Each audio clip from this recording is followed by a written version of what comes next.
ವೀಕ್ಷಕರೇ, ವಿಡಿಯೋಗೆ ಸ್ವಾಗತ. ಇವತ್ತು ಕಿಡ್ನಿ ಸಮಸ್ಯೆ ಅನ್ನೋದು ಅತ್ಯಂತ ವೇಗವಾಗಿ ವೃದ್ಧಿ ಆಗ್ತಾ ಇರುವ ಕಾಯಿಲೆ. ಆದರೆ 90% ಜನರಿಗೆ ಅವರಿಗೆ ಕಿಡ್ನಿ ಸಮಸ್ಯೆ ಇರೋದೇ ಗೊತ್ತಿರಲ್ಲ.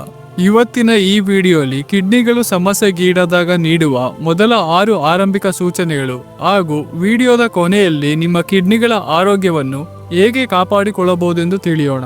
ಸ್ಕಿಪ್ ಮಾಡದೆ ವಿಡಿಯೋನು ಕೊನೆವರೆಗೂ ನೋಡಿ. ಕಿಡ್ನಿ ನಮ್ಮ ದೇಹದ 2 ಪಕ್ಕೆಯ ಕೆಳಗೆ ಇವೆ. ಇವು ದೇಹದ ಎಲ್ಲಾ ಬಗೆಯ ಕಲ್ಮಶವನ್ನು ಫಿಲ್ಟರ್ ಮಾಡಿ ಮೂತ್ರದ ಮುಖಾಂತರ ಹೊರ ಹಾಕುತ್ತದೆ. ಕಿಡ್ನಿಗಳು ನಮ್ಮ ಬ್ಲಡ್ ಪ್ರೆಷರ್ ಕಂಟ್ರೋಲ್ ಮಾಡುವಲ್ಲಿ ಬಹುಮುಖ್ಯ ಪಾತ್ರವನ್ನು ವಹಿಸುತ್ತದೆ ಹಾಗೂ ಹಿಮೋಗ್ಲೋಬಿನ್ ಲೆವೆಲ್ ಅನ್ನು ಪರೀಕ್ಷಿಸಿ ಸದಾ ಸಮಸ್ಥಿತಿಯಲ್ಲಿ ಇಡುತ್ತದೆ. ಸೂರ್ಯನ ಬಿಸಿಲು ಹಾಗೂ ಆಹಾರದಿಂದ ಸಿಗುವ ವಿಟಮಿನ್ ಡಿ ಕಿಡ್ನಿಗಳು ಕೆಲಸ ಮಾಡದ ಹೊರತು ಸಕ್ರಿಯವಾಗುವುದೇ ಇಲ್ಲ. ಕಿಡ್ನಿಗಳು ದೇಹದ ಎಲ್ಲ ಅನಗತ್ಯ ಹಾಗೂ ಹಾನಿಕಾರಕವಾದ ಯೂರಿಕ್ ಆಸಿಡ್ಗಳನ್ನು ಬೇರ್ಪಡಿಸಿ ಕ್ಯಾಲ್ಸಿಯಂ, ಸೋಡಿಯಂ, ಫಾಸ್ಫರಸ್ ಮುಂತಾದ ಮಿನರಲ್ಸ್ಗಳನ್ನು ರಕ್ಷಿಸುತ್ತದೆ. ಕಿಡ್ನಿಗಳು ಬೇರೆ ಅಂಗಾಂಗಗಳ ಹಾಗೆ ಅಲ್ಲ. ಇವುಗಳಿಗೆ ತೊಂದರೆಯಾಗಿದೆ ಎಂದು ಆರಂಭಿಕ ಹಂತದಲ್ಲಿ ಗೊತ್ತೇ ಆಗುವುದಿಲ್ಲ. ಗೊತ್ತಾಗುವ ವೇಳೆಗೆ 70-80% ಹಾಳಾಗಿರುತ್ತದೆ. ಇದೇ ಕಾರಣಕ್ಕೆ ಡಾಕ್ಟರ್ಸ್ಗಳು ಕಿಡ್ನಿ ಸಮಸ್ಯೆಯನ್ನು ಸೈಲೆಂಟ್ ಕಿಲ್ಲರ್ ಎನ್ನುತ್ತಾರೆ. ಹಾಗಂತ ನೀವು ಹೆದರುವ ಅಗತ್ಯ ಇಲ್ಲ. ಆರಂಭದ ಹಂತದಲ್ಲಿ ಕಿಡ್ನಿಗಳು ಸಮಸ್ಯೆಗೀಡಾದಾಗ ನಮಗೆ ಒಂದಷ್ಟು ಸೂಚನೆಗಳನ್ನು ಕೊಡುತ್ತದೆ. ಅದರಲ್ಲಿ ಪ್ರಮುಖ 6 ಸೂಚನೆಗಳ ಬಗ್ಗೆ ತಿಳಿಯೋಣ. 6ನೆಯದು, ಮೂತ್ರದಲ್ಲಿ ಆಗುವ ಬದಲಾವಣೆ. ಕಿಡ್ನಿ ಸಮಸ್ಯೆಯಾದಾಗ ಹಲವು ತರದ ಲಕ್ಷಣಗಳು ಕಾಣಿಸಿಕೊಳ್ಳುತ್ತದೆ. ಅದರಲ್ಲಿ ಅತ್ಯಂತ ಸಾಮಾನ್ಯವಾಗಿ ಕಾಣಿಸುವ ಲಕ್ಷಣವೇ ಅದು ಮೂತ್ರದಲ್ಲಿ ಆಗುವ ಬದಲಾವಣೆ. ಒಬ್ಬ ಆರೋಗ್ಯವಂತ ವ್ಯಕ್ತಿ ದಿನಕ್ಕೆ 6-10 ಸಲ ಮೂತ್ರ ವಿಸರ್ಜಿಸುತ್ತಾನೆ. ಆದರೆ ನೀವು ಮೂತ್ರ ಮಾಡುವುದು ಸಡನ್ ಆಗಿ ಕಡಿಮೆ ಅಥವಾ ಅಗತ್ಯಕ್ಕಿಂತ ಹೆಚ್ಚಾಗಿ ಆದರೆ ಹಾಗೂ ರಾತ್ರಿ ಮಲಗಿದ್ದಾಗ ಹಲವು ಸಲ ಮೂತ್ರ ವಿಸರ್ಜನೆಗೆ ಅವಸರದಿಂದ ಎಚ್ಚರವಾದರೆ ಇದನ್ನು ನಿರ್ಲಕ್ಷಿಸಬಾರದು. ಮೂತ್ರ ಮಾಡಲು ಅವಸರವಾದ ಹಾಗೆ ಆಗುತ್ತದೆ, ಆದರೆ ಮಾಡಲು ಹೋದರೆ ಸಮರ್ಪಕವಾಗಿ ಬರುವುದಿಲ್ಲ. ಇದು ಕಿಡ್ನಿ ಅಪಾಯದಲ್ಲಿದೆ ಎಂದು ತಿಳಿಸುವ ಲಕ್ಷಣ. ಮೂತ್ರ ಮಾಡಿದ ನಂತರ ಸಹಜವಾಗಿ ನೊರೆ ಏಳುತ್ತದೆ. ನಿಮ್ಮ ಕಿಡ್ನಿ ಆರೋಗ್ಯವಾಗಿದ್ದರೆ ಈ ನೊರೆ ಬೇಗನೆ ಕಣ್ಮರೆಯಾಗುತ್ತದೆ. ಆದರೆ ನಿಮ್ಮ ಕಿಡ್ನಿ ತೊಂದರೆಯಲ್ಲಿದ್ದರೆ ಈ ನೊರೆ ಬೇಗ ಕರಗುವುದಿಲ್ಲ ಹಾಗೂ ಮೂತ್ರವು ಕೆಟ್ಟ ವಾಸನೆ ಬೀರುತ್ತದೆ.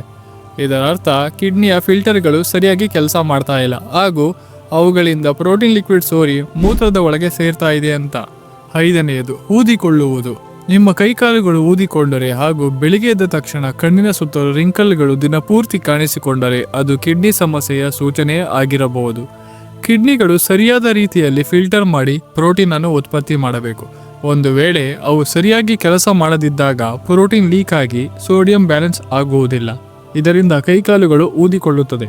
4ನೆಯದು, ಬೆನ್ನು ನೋವು. ಅನೇಕರಲ್ಲಿ ಬೆನ್ನು ನೋವು ಸಹಜವಾದದ್ದು. ಏನಾದರೂ ಭಾರದ ವಸ್ತು ಎತ್ತಿದ್ದಲ್ಲಿ ಅಥವಾ ಅಸಹಜವಾದ ಭಂಗಿಯಲ್ಲಿ ಕುಳಿತುಕೊಂಡರೆ ಬರುತ್ತದೆ. ತುಂಬಾ ಹೊತ್ತು ಹಾಗೆಯೇ ಇರುತ್ತದೆ. ಆದರೆ ಕಿಡ್ನಿ ಸಮಸ್ಯೆಯಿಂದ ಬರುವ ಬೆನ್ನು ನೋವು ಆಗಾಗ ಬಂದು ಹೋಗ್ತಾ ಇರುತ್ತೆ. ಅದು ಕೆಲವೊಮ್ಮೆ ಕೆಳ ಬೆನ್ನು ಹೊಟ್ಟೆಯಿಂದ ಪೆಲ್ವಿಸ್ ವರೆಗೂ ದಾಟಿಕೊಂಡು ಹರಡುತ್ತದೆ. ನಾರ್ಮಲ್ ಆಗಿ ಬ್ಯಾಕ್ ಪೇನ್ ಬಂದರೆ ಅದರ ಜೊತೆ ಬೇರೆ ಯಾವುದೇ ಲಕ್ಷಣ ಕಾಣಿಸಿಕೊಳ್ಳುವುದಿಲ್ಲ. ಆದರೆ ಕಿಡ್ನಿ ಸಂಬಂಧಿಸಿದ ಬ್ಯಾಕ್ ಪೇನ್ ಇದ್ದಲ್ಲಿ ಅದರ ಜೊತೆ ಜ್ವರ, ವಾಂತಿ, ನೆಗಡಿ ಹಾಗೂ ಉರಿಮೂತ್ರ ಮುಂತಾದ ಲಕ್ಷಣಗಳು ಕಾಣಿಸಿಕೊಳ್ಳುತ್ತವೆ. ಹೀಗಿದ್ದಾಗ ಸರಿಯಾದ ಟ್ರೀಟ್ಮೆಂಟ್ ಮಾಡಿಸದೆ ಯಾವುದೋ ಪೇನ್ ಕಿಲ್ಲರ್ ಮಾತ್ರೆಗಳನ್ನು ತೆಗೆದುಕೊಳ್ಳಬಾರದು. ಅತಿ ಹೆಚ್ಚು ಇಂತಹ ಮಾತ್ರೆಗಳನ್ನು ಸೇವಿಸುತ್ತಾರೋ ಅಂಥವರಿಗೆ ಕಿಡ್ನಿ ತೊಂದರೆಯಾಗುವ ಸಂಭವ ಜಾಸ್ತಿ ಇರುತ್ತದೆ. 3ನೆಯದು, ಅತಿಯಾದ ಸುಸ್ತು. ನಮ್ಮ ದೇಹದಲ್ಲಿ ಸ್ಟೆಮಿನಾ ಹಾಗೂ ರೋಗ ನಿರೋಧಕ ಶಕ್ತಿ ಕಾಪಾಡಲು ರೆಡ್ ಬ್ಲಡ್ ಸೆಲ್ಸ್ಗಳು ಹೋರಾಡುತ್ತವೆ. ಕೆಂಪು ರಕ್ತ ಕಣಗಳು ಹೆಚ್ಚಾಗಿ ಸಕ್ರಿಯವಾಗಿ ಕಾರ್ಯನಿರ್ವಹಿಸಲು EPO ಎಂಬ ಹಾರ್ಮೋನ್ ಅಗತ್ಯ ಇದೆ. ಈ ಹಾರ್ಮೋನ್ ಅನ್ನು ಆರೋಗ್ಯಕರ ಕಿಡ್ನಿಗಳು ಉತ್ಪಾದನೆ ಮಾಡುತ್ತವೆ. ಆದರೆ ಕಿಡ್ನಿ ಹಾಳಾದಾಗ ಈ ಹಾರ್ಮೋನ್ ಅನ್ನು ಉತ್ಪಾದನೆ ಮಾಡಲು ಸೋಲುತ್ತವೆ.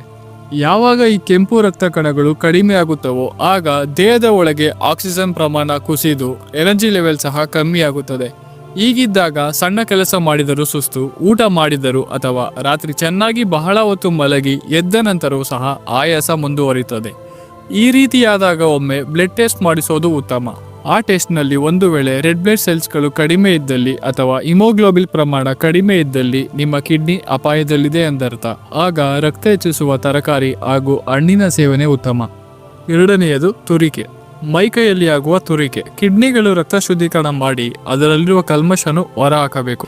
ಯಾವಾಗ ಕಿಡ್ನಿಗಳು ಈ ಕೆಲಸ ಮಾಡಲು ಆಗುವುದಿಲ್ಲ ಆಗ ರಕ್ತವು ಶುದ್ಧಿಯಾಗಿಯೇ ಉಳಿದು ತುರಿಕೆ ಶುರುವಾಗುತ್ತದೆ.